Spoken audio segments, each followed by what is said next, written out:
While my family laughed and feasted inside the warm house, I stood shivering in the snow, locked out like an intruder. What happened that night shattered everything I thought I knew about love, loyalty, and family. Before I take you into this unforgettable story, make sure to subscribe to my channel, hit the like button, and share your thoughts in the comments. Your support means the world to me. The first snow of winter fell heavier than usual that evening, covering the driveway in a white sheet that glistened under the faint glow of the street. I stood on the porch, clutching the casserole dish I had spent all morning preparing. The warmth of the dish seeped into my gloved hands, the only warmth I felt as icy wind stung my face. Through the frosted window, I could see them all gathered around the table, laughter rising above the clinking of glasses. My family, my blood, my children inside, enjoying the feast I had once taught them to cherish while I stood outside in the cold, unseen, unwanted. I knocked gently on the door at first, not wanting to interrupt. No one came. My breath fogged the air as I pressed my ear to the door, listening to the roar of merriment from within. I knocked again, harder this time, balancing the dish against my hip. My knuckles ached from the chill, but I kept knocking, telling myself they simply had not heard. After all, who would believe a mother, a grandmother, could be left standing outside her own family's Christmas feast? Finally, the door opened an inch, just enough for the yellow light to slice across the porch. My daughter-in-law's face appeared in the gap, her smile brittle, her eyes sharp with something I could not name at first. "It's you," she said, her voice clipped. "Yes, it's me," I replied softly, forcing cheer into my tone. "I brought the casserole. Is everyone already seated?" She glanced over her shoulder into the warmth behind her, then back at me. "We don't really have room at the table tonight. Things are arranged differently this year." Her words struck me harder than the cold wind. "No room, but it's Christmas Eve. I always sit at the head of the table. Your children are expecting me." Her smile stiffened, her grip tightening on the doorframe. "They'll understand. It's better if you head home. You'll be more comfortable there." Before I could protest, the door closed with a decisive click, leaving me staring at the wood grain inches from my nose. I stood frozen, the dish growing heavier in my arms, the world around me suddenly eerily silent. I could hear muffled laughter behind the door, the sound of cutlery scraping plates, a cheer for a toast. My heart pounded as reality pressed down on me. I was not welcome. I stepped back onto the porch, snow crunching beneath my boots. I looked up at the window, my breath catching when I saw my grandson leaning across the table, his face lit with joy as he reached for a roll. My granddaughter clapped her hands at something my son said, her tiny shoulders shaking with laughter. My son, my only child, sat at the head of the table, the place I had occupied every year before tonight. He lifted his glass, smiling at his wife, who leaned close and whispered something that made him laugh even harder. And there I was, outside, watching my life play out without me, like a stranger peering into a world I no longer belonged to. I called out, my voice trembling but firm, "Bradley, it's me, your mother, let me in." No one turned. The sound of music swelled, drowning me out. I pounded the door with my fist, harder now, anger burning beneath the shock. "Bradley, open this door." Nothing. I pressed my forehead against the door, closing my eyes as the sting of betrayal cut deeper than the cold. How had it come to this? I had given him everything, my time, my savings, my love. I had sacrificed my own dreams so he could have his. And now, on the night that should have united us, I stood alone in the snow like an unwanted guest. The casserole slipped from my hands and shattered on the porch, shards of glass scattering across the frozen boards. The smell of baked cheese and herbs rose into the air, mingling with the bitter scent of my humiliation. My knees wobbled, but I forced myself to stand tall, to stare at that closed door, as though I could will it open with sheer determination. I would not cry, not here, not now. My phone buzzed in my pocket. I pulled it out, my fingers stiff, fumbling with the screen. A message from Bradley flashed across the display. "Mom, it's better if you don't come inside tonight. Things are already tense. We'll talk later." I read the words twice, 3 times, as if repetition could change their meaning. My vision blurred, not from the cold but from the sharp edge of his rejection. My own son had written those words while I stood outside his door. A car drove by slowly, the driver glancing at me curiously before moving on. To them, I must have looked like any lonely old woman abandoned on Christmas Eve. But to me, it felt like the end of something sacred, something I had believed could never be broken. I slid the phone back into my pocket and wrapped my coat tighter around me. My breath came in shallow gasps, the snow falling heavier now, dampening my hair and soaking into my collar. Inside, another round of laughter rose, and I swore I heard my name. But it was not said with fondness. It was followed by another wave of laughter that stabbed like a knife. I stepped off the porch and into the yard, my boots sinking into the snow. Each step felt heavier, each breath harder. I turned once more to look at the house, the windows glowing with warmth, the silhouettes of my family framed against the light. For years, that house had been mine. For years, those people had been my world. Now, they were a world that had chosen to lock me out. But I would not stay silent. I would not let this night define me. They thought they could erase me, push me aside like an old ornament to warn to hang on the tree. They were wrong. The storm inside me was colder than the snow, sharper than the wind, and it whispered a promise. If they believed they could shut me out forever, they were about to learn how wrong they were. I turned away from the house, my hands clenched into fists, my heart pounding with a mix of sorrow and fury. This was only the beginning. The cold followed me as I trudged down the walkway, each step sinking deeper into the snow that had accumulated since dusk. The casserole's shattered remains still burned in my mind, its ruin a cruel symbol of what had just happened. My hands trembled inside my coat pockets, not from the weather alone but from the storm raging within me. I had been denied entry into the very house I once called my own, turned away by my son and his wife as though I were some uninvited guest.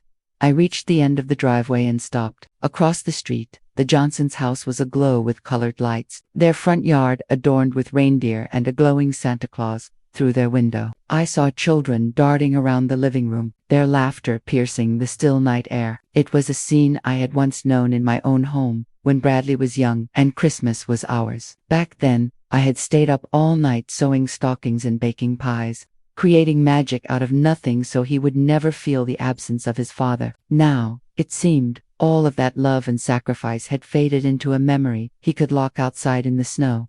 I could have walked home then, but my feet refused to move further. My house was 3 streets away, and though the thought of my quiet living room and the armchair waiting for me might have been comforting to another, to me it felt like a sentence. Home would be too empty tonight. I could not bear to sit in silence while my family laughed together without me, so I turned back. Snowflakes clung to my lashes as I made my way once again to the porch, my heart thundering louder than the crunch of my boots. The lights in the dining room flickered with the movement of shadows, and the sound of clinking glasses reached me, even through the heavy wooden door. I pressed my hand against it, willing it to open, willing them to realize the mistake they were making. I knocked again, louder this time.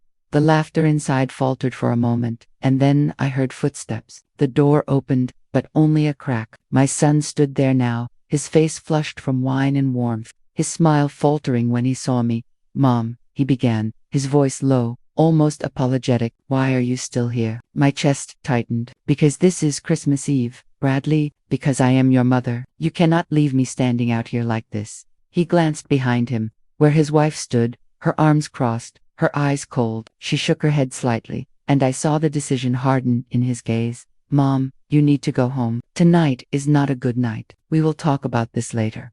My voice broke before I could stop it. "Later? You left me outside like a beggar, Bradley. What have I done to deserve this?" His jaw clenched, his hand tightening on the doorknob. "It's not about what you did. It's about peace. Things have been tense, and we want a quiet evening. Please, just go." He started to close the door, but I stepped forward, my hand pressing against it. "I raised you, Bradley. I stood by you when no one else would. Do not do this to me."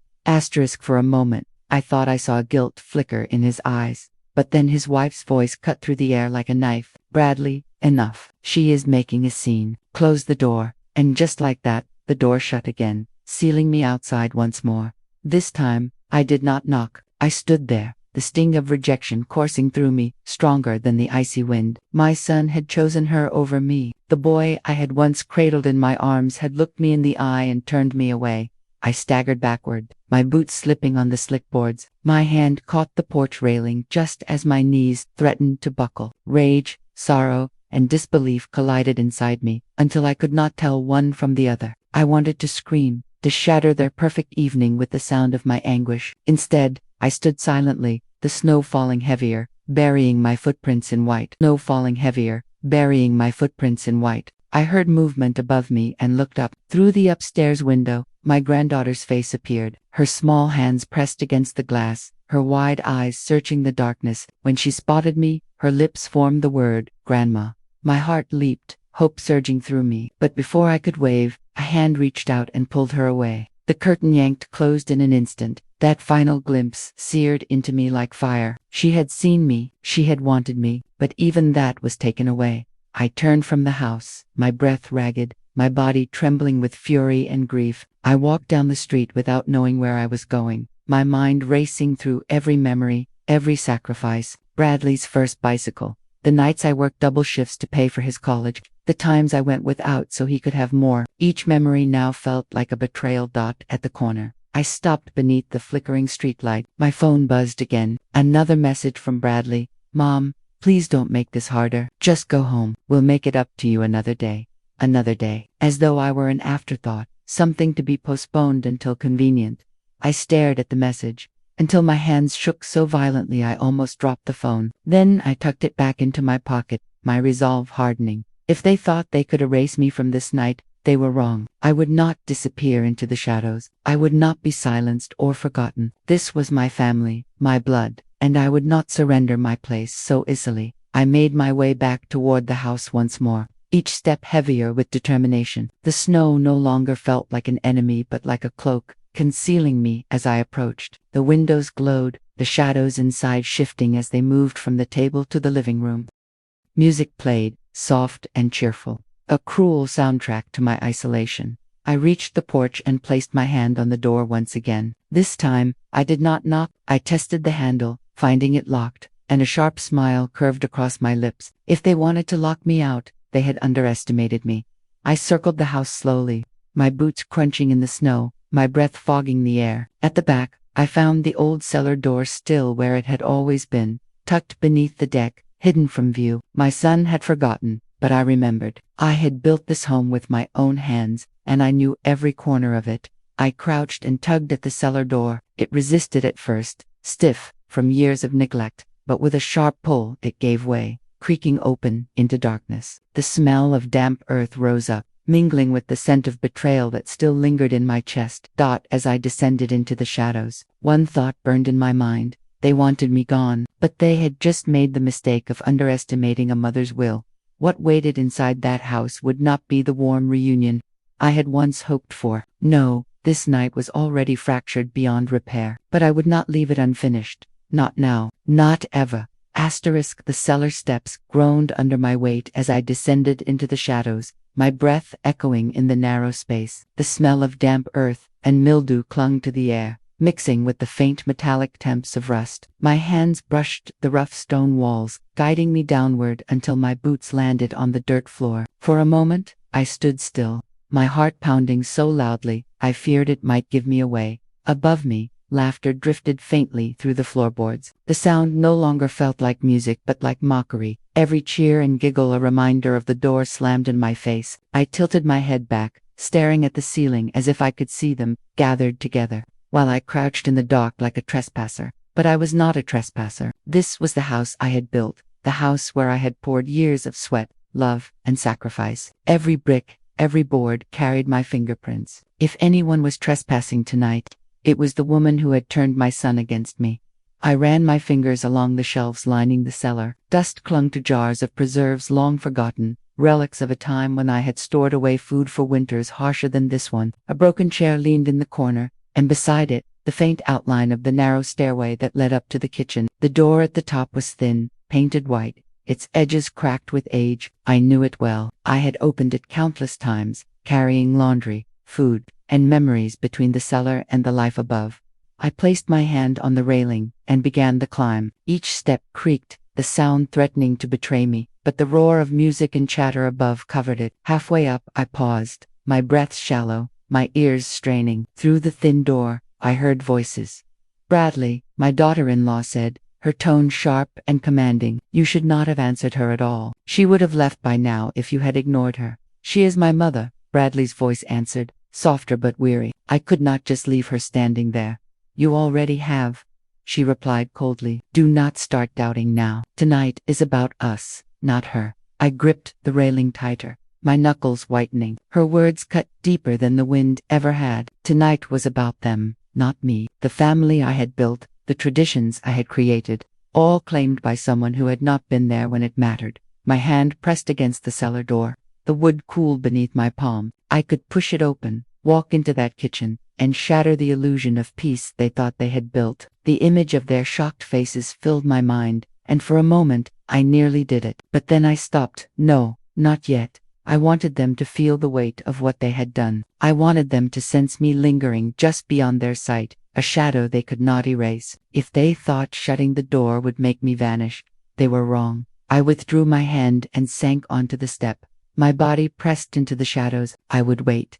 Time passed slowly in that cramped stairwell. My legs ached, and the cold crept into my bones, but I forced myself to remain still. Above me, the voices rose and fell, weaving together in fragments I caught through the thin wood. Laughter from the children, a toast raised by Bradley, a story retold that made the table erupt in cheer. Each sound was a knife twisted deeper, but I endured it, because with every cheer, with every careless laugh, they revealed more of who they had become. At one point I heard my granddaughter ask, "Where is Grandma?" My heart soared, only to shatter, as her mother's voice quickly silenced her. "She is not coming this year, darling. She had other plans."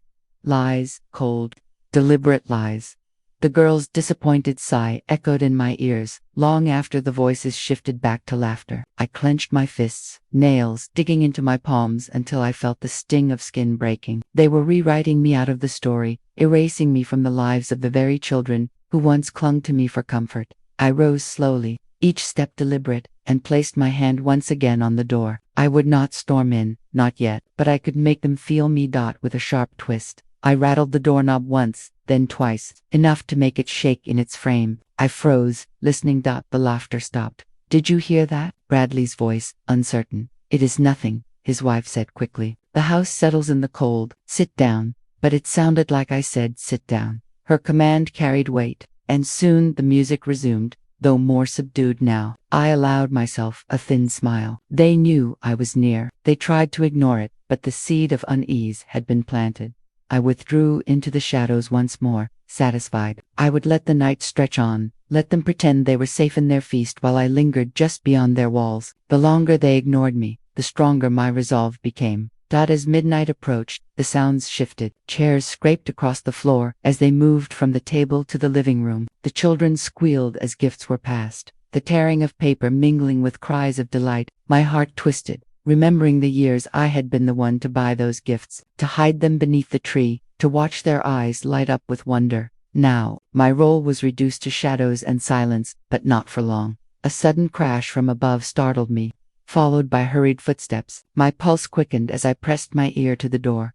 "Careful with the glasses," Bradley muttered, his voice closer now. "We do not want another mess like last year." I heard his wife laugh, a low, mocking sound. "At least we did not have her here to start another scene." The words struck like lightning. Another scene, as if my presence were nothing but trouble, as if my love had become an inconvenience. Rage surged through me, hotter than any fire. My breath came fast, my body trembling. I could feel the thin wood between us, so fragile, so easily broken. One push, and I could be among them, reclaiming the place they had stolen. I pressed both hands against the door, my muscles tightening, ready to shove it open. But then, through the din of voices, I heard my granddaughter again.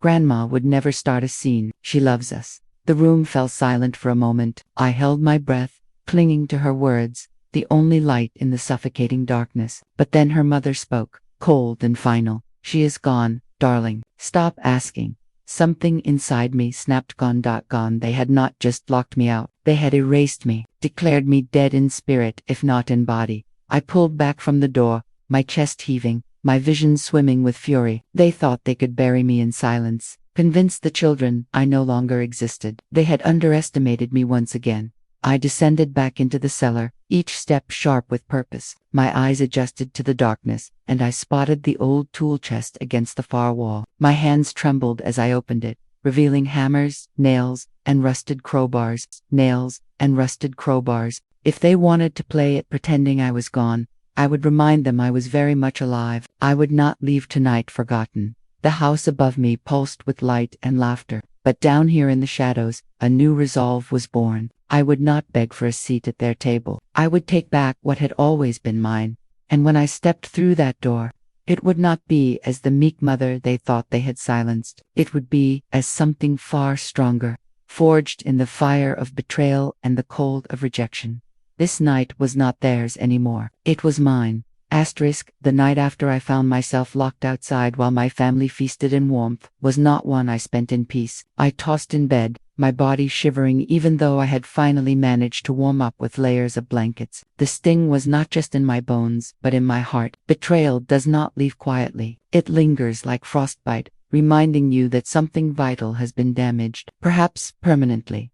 That evening, I had forced myself to eat a small meal alone at my kitchen table, the silence ringing louder than the holiday carols echoing from every television commercial. I had stared at the plate, half of it untouched, and whispered to myself, how could they do this to me? The question sat heavy in my chest with no answer.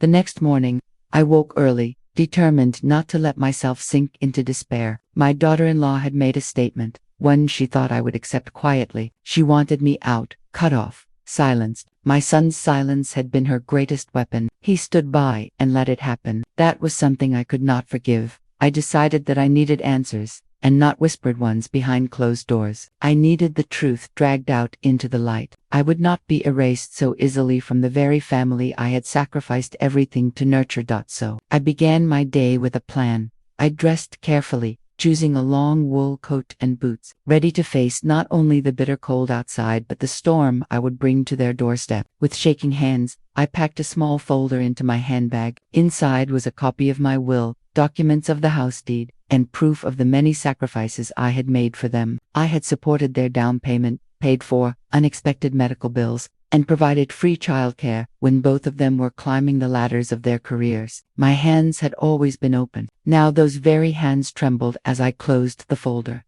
The short drive to their home felt longer than it should. My heart beat against my ribs like a warning drum, but I ignored it. I was not coming to beg or to plead. I was coming for acknowledgement, for respect, for truth. When I arrived, the driveway was still lined with cars. They had hosted the great feast, and their guests had not yet fully left. Laughter floated from the windows, warm and golden against the morning frost. It made my chest tighten. I gripped the steering wheel and took a deep breath before stepping out. I walked to the front door with steady steps. No one greeted me. No one expected me. I raised my hand and knocked firmly. The sound echoed, silencing the laughter for a brief moment. The door opened, and there she was, my daughter-in-law, still radiant in her festive attire. Her smile faltered the moment she saw me. She did not hide her displeasure. "What are you doing here?" she hissed in a voice only I could hear. "I came for my son," I said calmly. Holding her gaze, she attempted to block the doorway, but before she could shut me out again, a voice from inside called, "Who is it?" My son appeared behind her, his face pale. When his eyes met mine, for a second, I saw a flicker of guilt cross his features. Then, like a curtain being drawn, it vanished. "Mom," he said, his voice flat. "Now is not a good time. Not a good time," I repeated, my voice trembling but strong. "Last night, while you celebrated, I stood outside in the freezing cold. You let that happen. And now you tell me this is not a good time." Guests began to glance toward the doorway, curious about the commotion. My daughter-in-law's face tightened. She hated being exposed, hated losing control of the narrative she so carefully crafted. "Please," she whispered sharply, trying to pull him away. "Not here, not now." But I refused to be silenced. "Do you remember who held you when you were sick as a boy? Who worked double shifts so you could go to college without debt? Who gave you money for the down payment on this very house? That was me. And last night, when I knocked at your door, you left me outside to freeze." Gasps rippled from the living room. The guests exchanged uncomfortable looks. My son shifted uneasily, but still he did not speak. His silence was a blade cutting deeper than any shouted insult. My daughter-in-law finally snapped, "Enough. You are not the victim here. This is our home, our rules. You do not belong here anymore. You think waiving old sacrifices gives you power over us. Times have changed. You should learn to stay in your place." Her words struck with venom, each syllable a deliberate attempt to diminish me. But I had come prepared. Slowly, I pulled the folder from my bag and held it high for everyone to see. You want to talk about place. This house, this family, everything you enjoy so freely, came with the help of the very woman you now call an intruder. And let me make one thing very clear. My place will not be erased. Not while I breathe. The silence that followed was heavier than any snowfall. My son's face went pale again. For the first time, he looked as though he might break, as though guilt might finally win over fear. But his wife gripped his arm like a vice, her nails digging in, controlling his every move. I realized then that this battle was not just between me and her, it was a war for his soul, for his loyalty, for the bond of blood that should have been unbreakable. The tension exploded when a neighbor who had been among the guests stepped forward. "I saw her last night," she said softly. "She was outside in the cold. I thought it was strange you did not let her in." A murmur spread across the room. Truth had slipped through the cracks, and there was no taking it back. My daughter-in-law's face darkened with fury. She slammed the door shut, cutting me off from the crowd, but the damage had been done. Whispers would ripple through their lives, casting shadows on the perfect image she tried so desperately to maintain. I stood on the porch, my breath visible in the cold air, my heart hammering. I had forced the truth into daylight, but I knew this was only the beginning. She would not forgive me for exposing her. She would strike back, harder, and crueler. As I turned to leave, my son's voice called weakly from behind the door. "Mom, please, just give us space." Space. That was all I had ever been given. Distance, silence, rejection. But I would not give them space to bury me alive. Not anymore. Driving home, I realized a new determination had taken root. They thought they could isolate me, break me, and discard me. They were wrong. I was stronger than they imagined. The battle lines had been drawn, and the war for the truth, for my dignity, for my place in this family had only just begun. The morning after I confronted them at their door, I woke to a strange mix of exhaustion and fire. My body felt heavy, yet my mind refused to quiet. I replayed every detail of the confrontation, every cruel word from my daughter-in-law, every silence from my son. The whispers of the guests echoed in my memory. They had seen, they had heard. The image she had worked so hard to build was cracked. I thought that would give me relief, but instead it made me restless. I knew her type too well. A woman like that did not allow cracks to remain. She would try to seal them with lies, with manipulation, with charm. She would rewrite the story before anyone else could tell it. And my son, as always, would let her dot by noon. The phone rang. I stared at it for a long moment before picking up. "Mom," my son's voice said, quiet, almost rehearsed. "We need to talk. Come for dinner tonight. Just you. No drama. Please." The word please was loaded with desperation, but not the kind that came from him. I could hear her behind it, pulling the strings, setting the stage. Still, I agreed. Part of me was curious. Part of me wanted to see what game they would play next. Most of me wanted to look my son in the eye and remind him of who I was. That evening, I dressed with careful dignity. A simple navy dress, a warm shawl, polished shoes. I wanted to walk into their home not as a beggar but as a woman of strength, a mother who still held her head high. When I arrived, the house was eerily quiet. The lights were soft, the tables set for three. The aroma of roasted chicken and buttered vegetables filled the air. It was almost too perfect, like a stage set for a performance. My daughter-in-law greeted me at the door with a smile so wide it nearly split her face. "Welcome," she said sweetly, though her eyes were sharp. "We are so glad you came." I stepped inside, keeping my expression calm. My son sat at the table already, his shoulders stiff, his hands clasped together. He did not look up until I approached. When he did, his eyes were tired, but still, he said nothing of what truly mattered. We sat down together. The plates were filled, the glasses poured. The silence was suffocating. "So," my daughter-in-law began, her tone light and falsely cheerful, "last night was quite the misunderstanding, wasn't it? You arrived at a busy time, and I think perhaps emotions got the better of us all. We should not let one little evening overshadow the joy of family." I let her words hang in the air for a moment before answering. "A misunderstanding," I repeated slowly. "Is that what you call leaving me locked outside in the cold while my family celebrated inside?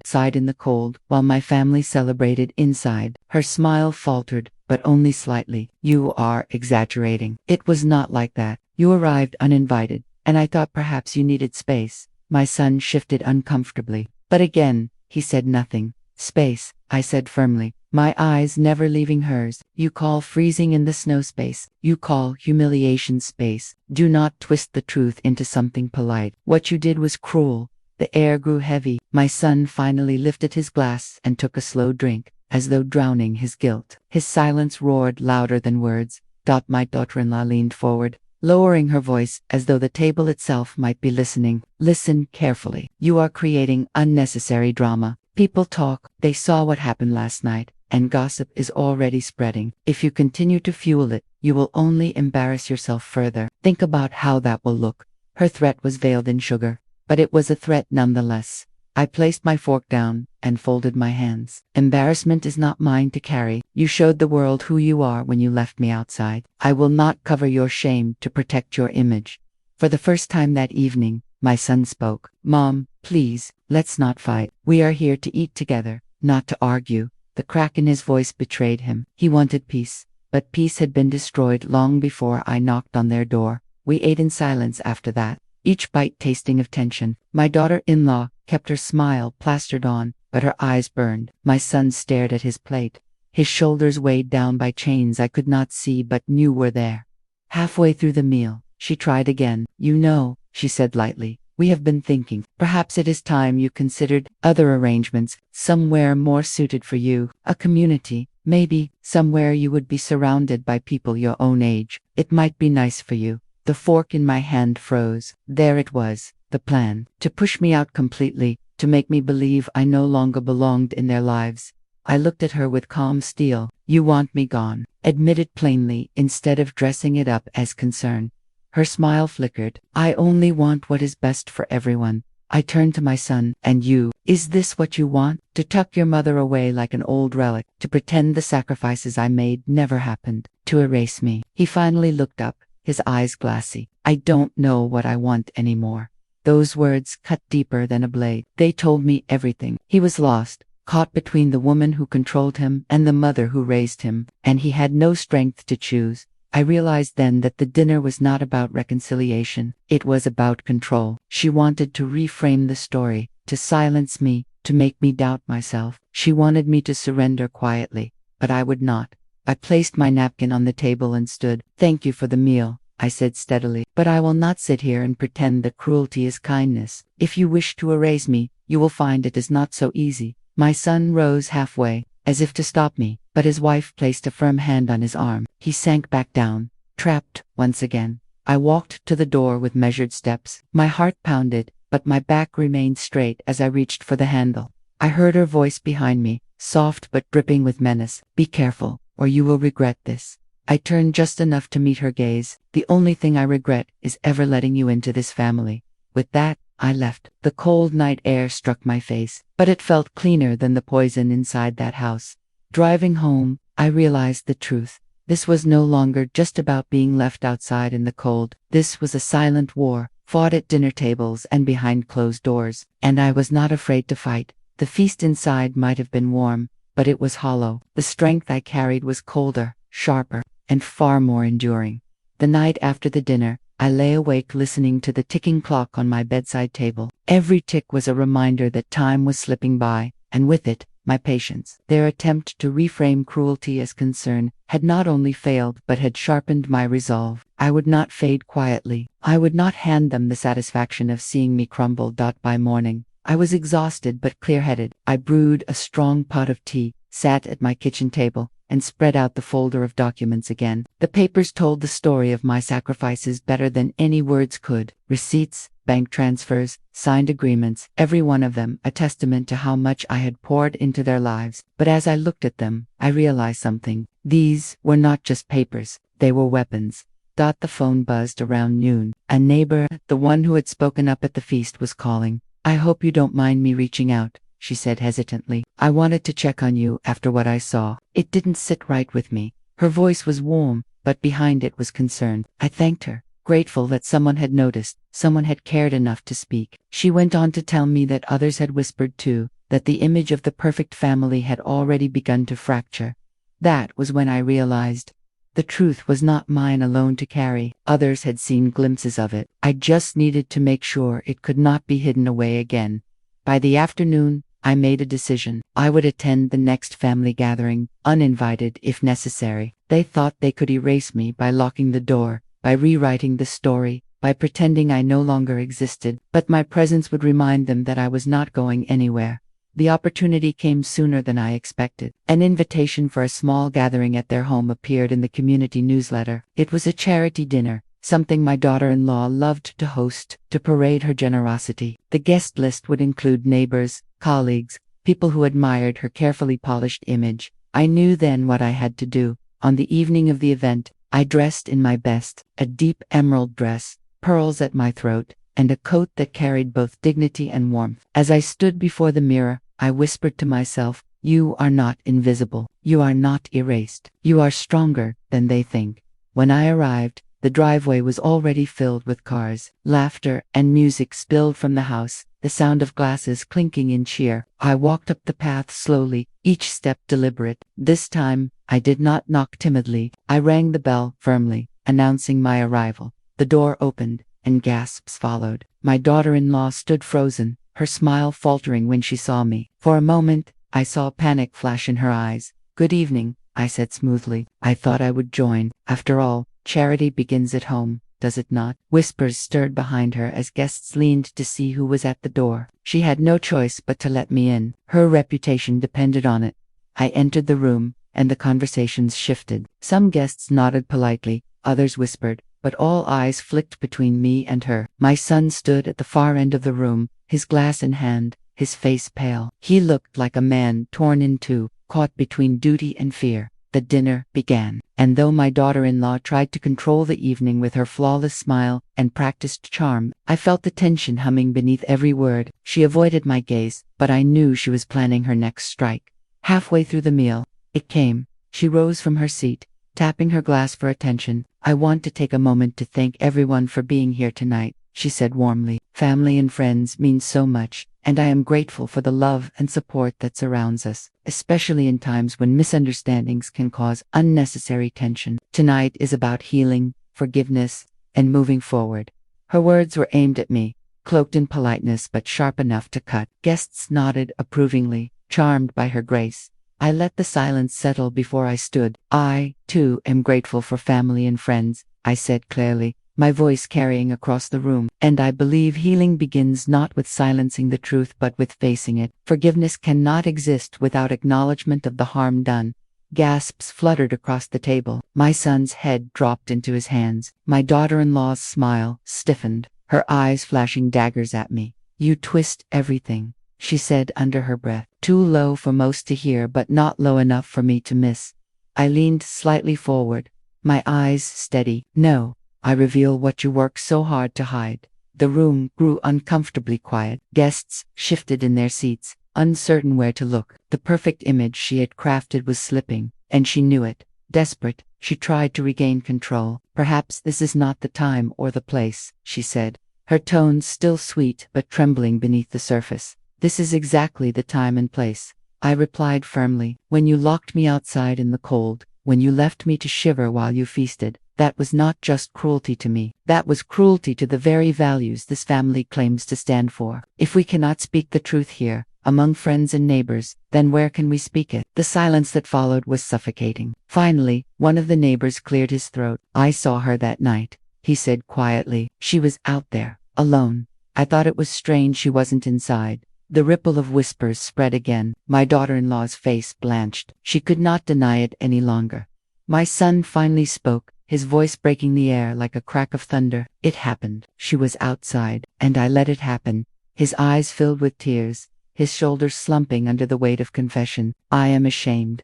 The guests looked at him with shock, some with sympathy, others with judgment. My daughter-in-law froze, her grip on him slipping. Her control, so carefully maintained, was unraveling. I sat back down, my heart pounding but steady. The truth had finally been spoken, not just by me, but by him. The rest of the evening passed in uneasy silence. The charity dinner continued, but the cheer was gone, replaced by whispers and stolen glances. The perfect image had been shattered. When I left that night, I walked out not as the unwanted guest but as the truth-bearer. The cold air outside felt less bitter. I had stood my ground, And though the war was not over, a battle had been won. As I drove home, I knew she would strike harder now. She had been humiliated, her mask ripped away, and a woman like her did not forgive humiliation. But I was ready. The morning after the charity dinner, I sat in my kitchen with a cup of tea, the steam curling into the air. My hands trembled slightly, not from the chill of the room, but from the memory of what had unfolded the night before. For the first time, the truth had been spoken aloud by my son. His words still rang in my ears. It happened. She was outside, and I let it happen.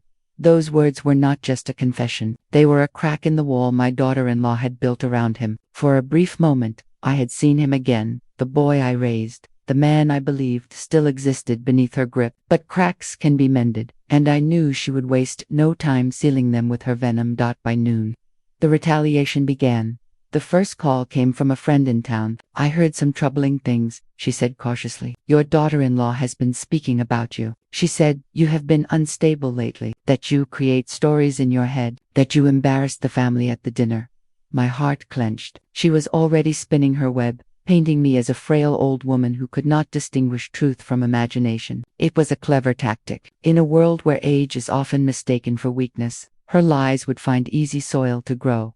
I thanked my friend for telling me, and hung up. Almost immediately, another call came, this time from my doctor's office. "Your daughter-in-law called us, concerned about your memory and mental state," the nurse explained gently. "She suggested we schedule an evaluation." My blood ran cold. She was not just spreading whispers. She was building a case, laying the foundation to discredit me completely. If she succeeded, every word I spoke would be dismissed as the ramblings of a confused old woman. That afternoon, I found myself pacing my living room, my hands clenched into fists. I could almost hear her voice, sweet and convincing, dripping poison into the ears of anyone who would listen. I knew what she wanted: to erase my credibility, to ensure that my son's confession would be dismissed, to make me an outcast not only in their home but in the entire community. I would not let her.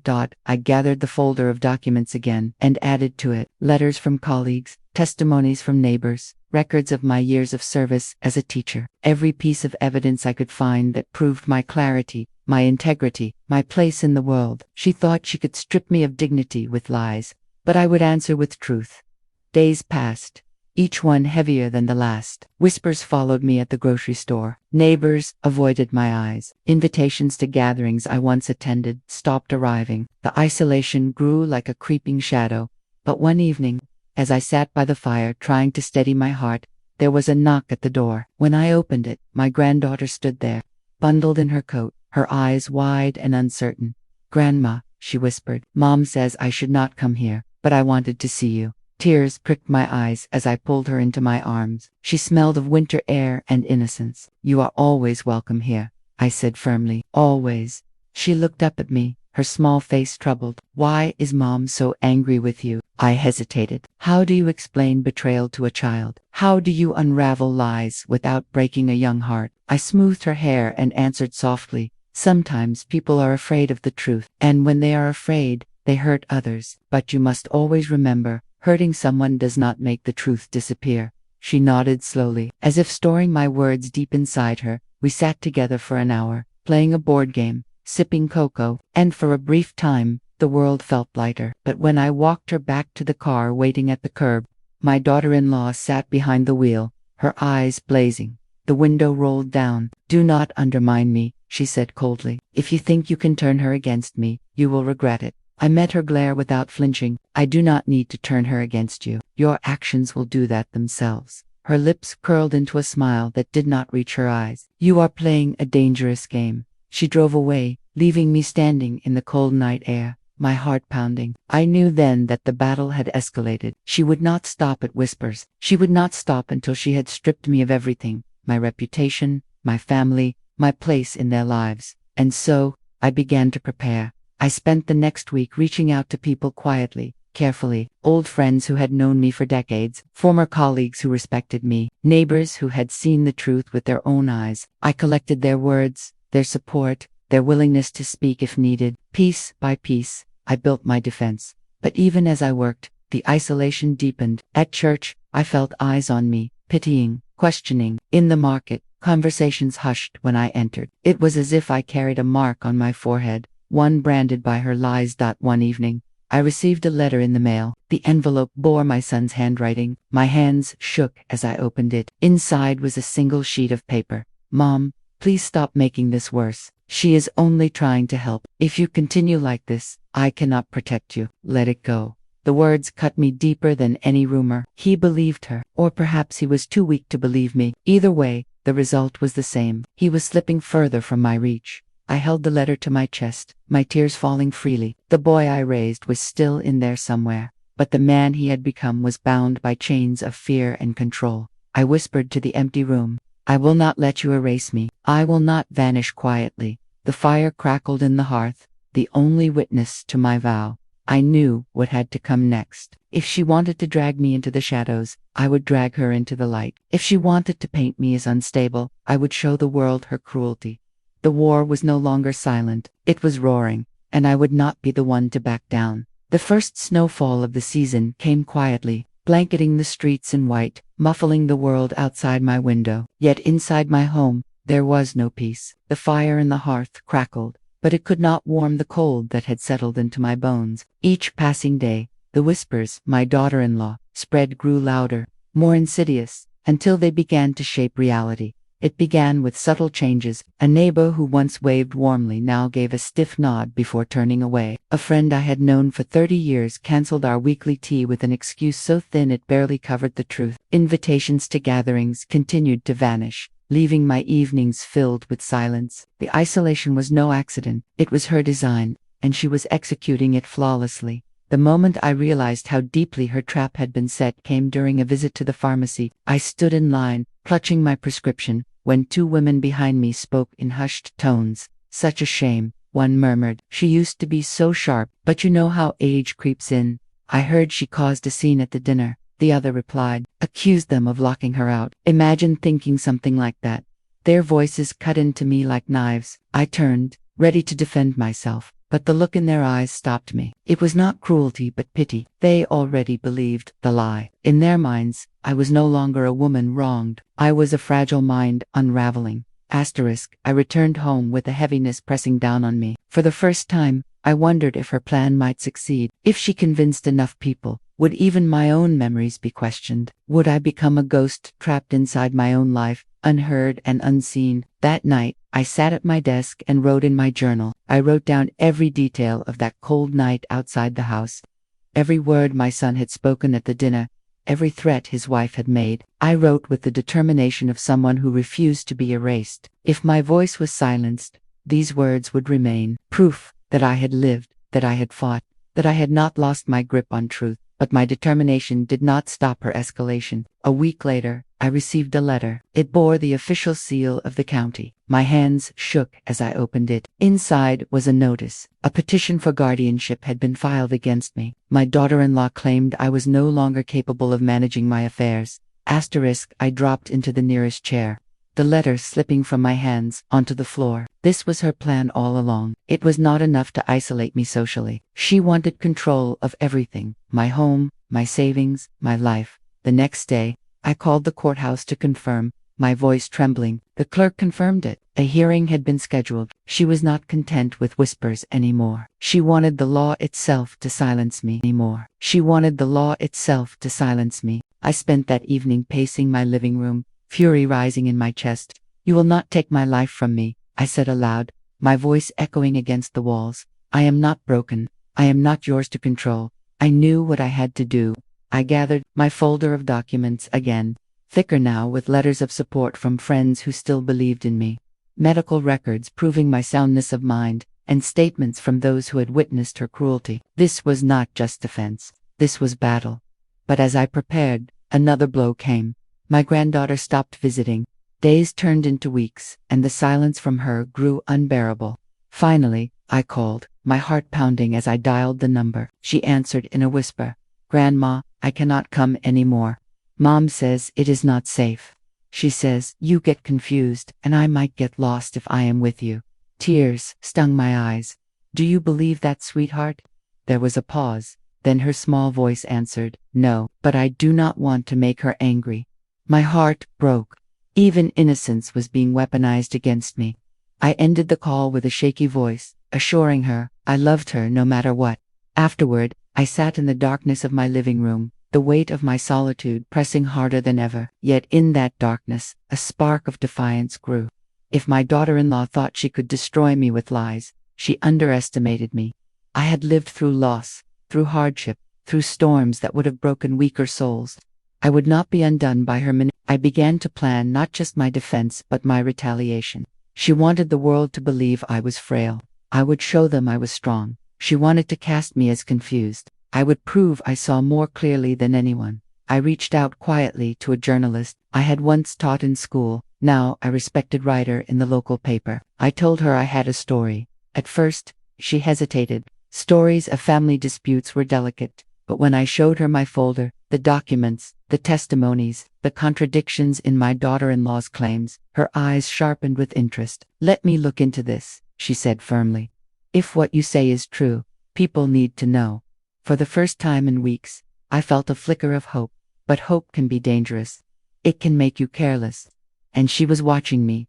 2 nights later, I returned home from the market to find my front door slightly ajar. My breath caught. I knew I had locked it. Heart racing, I pushed it open. Inside, drawers had been pulled out, papers scattered. My folder was gone. I staggered into the living room, disbelief crashing over me. She had struck directly. Without that folder, without those documents, my defense was crippled. I sank into the armchair, my chest heaving. For a moment, despair threatened to crush me.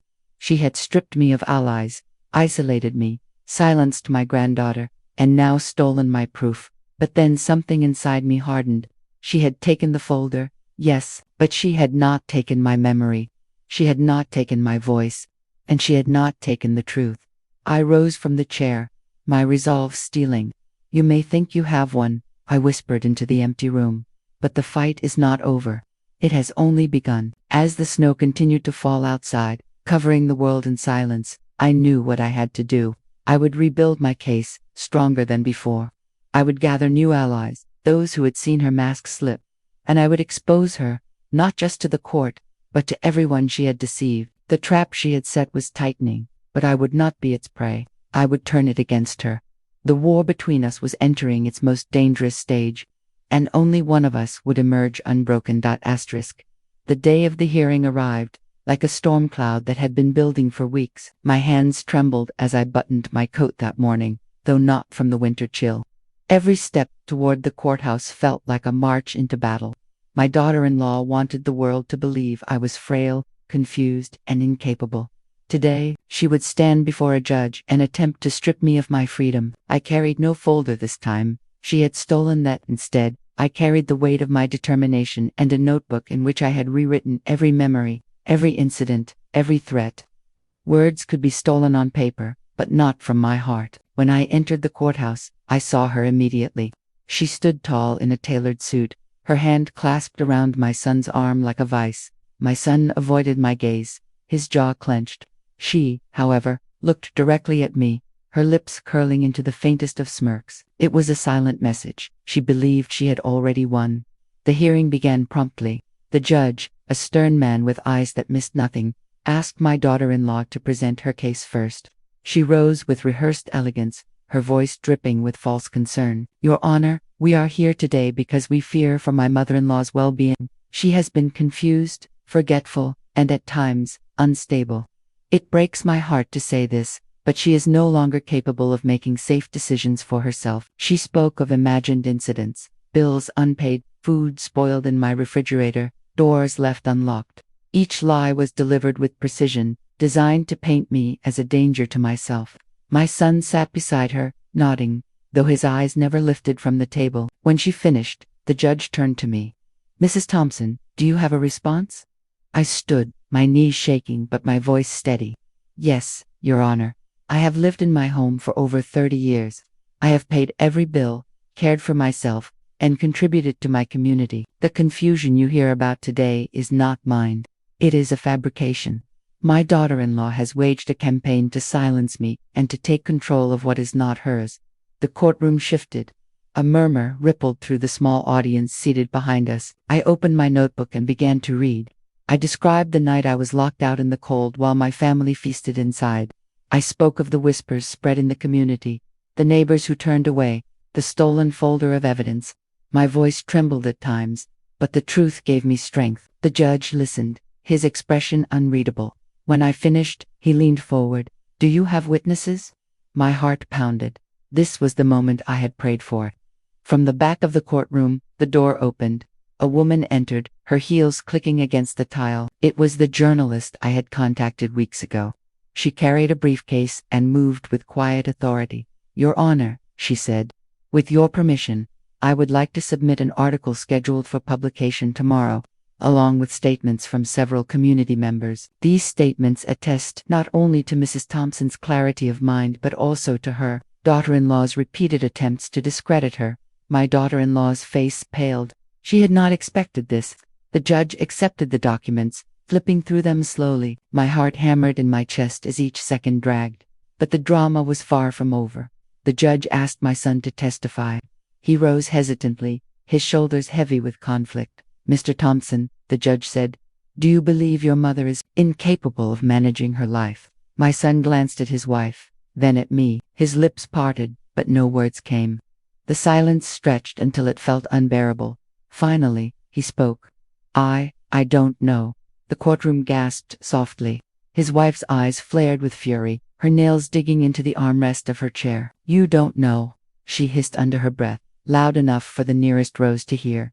The judge's gavel struck once, silencing the room. "Mr. Thompson, answer the question directly." My son swallowed hard. "I have never seen my mother unable to care for herself. I went along with this because I was told it was necessary, but I cannot stand here and say she is incapable. That would not be true." The room erupted, gasps, whispers, and the faint sound of someone clapping before being hushed. My daughter's face twisted with rage, her mask slipping at last. She rose suddenly, her composure shattering. "She is manipulating all of you. She is dangerous, Your Honor. She will ruin this family if you let her continue. She is a bitter old woman who refuses to let go of control." Her voice cracked, shrill and frantic. The judge's eyes hardened. "That is enough. Sit down, Mrs. Thompson." But she refused. "You don't understand." "She sit down," the judge commanded, his gavel striking again. The bailiff moved closer, and finally, she sank back into her chair, seething, her chest rising and falling with rapid breaths. For the first time, the courtroom saw her without the mask of concern. They saw the venom beneath. The judge turned back to me. "Mrs. Thompson, do you have any final words?"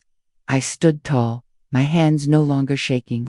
"Yes, Your Honor. I am not here only to defend myself. I am here to reclaim my dignity. I was locked out in the cold by the very people who should have sheltered me. I was made to feel invisible, voiceless. But I am neither. I am still here. I am still capable. And I will not allow lies to define the truth of my life." The judge studied me for a long moment, then he spoke. "This court finds no evidence that Mrs. Thompson is incapable of managing her affairs. The petition is dismissed." The words washed over me like sunlight breaking through a storm. Relief, fierce and overwhelming, surged through my chest. I closed my eyes, whispering a silent thank you. But when I opened them, my daughter-in-law's glare met mine. There was no defeat in her eyes, only a dark promise. She leaned close to my son, whispering something I could not hear, her lips pressed thin with fury. Though I had won the battle, I knew the war was far from over. She had been exposed in court, her mask cracked for all to see, but a woman like her did not surrender easily. She would retreat, regroup, and strike again, and strike again. As I left the courthouse, the winter sun breaking through the clouds, I felt a mixture of triumph and dread. I had protected my freedom, my name, and my voice, yet the shadow of her vengeance followed close behind. This was not the end. It was the beginning of a more dangerous game. The weeks following the courtroom victory should have been a time of peace. The judge had dismissed the petition, my dignity had been restored, and the lies my daughter-in-law spun had begun to unravel. Neighbors who had once turned away now greeted me with cautious smiles, apologies hanging in their eyes. Friends who had avoided me returned with cautious warmth. On the surface, it looked like life was mending, but beneath that surface, I felt it. The storm was not over. She had not surrendered. She had lost in public, but her silence afterward was more dangerous than any of her words. I knew she was planning her next move.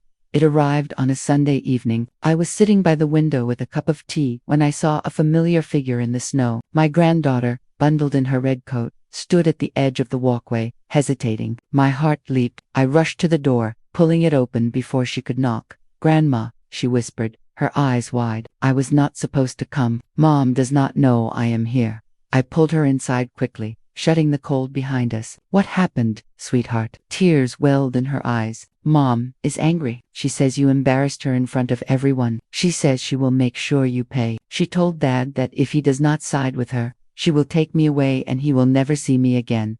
The words hit me like a blow to the chest. She was using my son's child as a weapon now, wielding her control with ruthless precision. My granddaughter clutched my hand, trembling.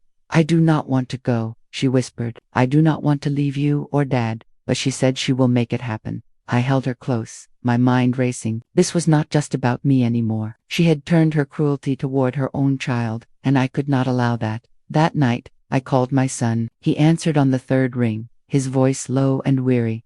"Bradley," I said firmly, "we cannot let her keep doing this. She is destroying everything. She is hurting your daughter now." There was silence on the line, then a heavy sigh. "I know, Mom, I know, but she has everything tied up. She has money in her name, she has influence, and she knows how to twist things. I feel trapped."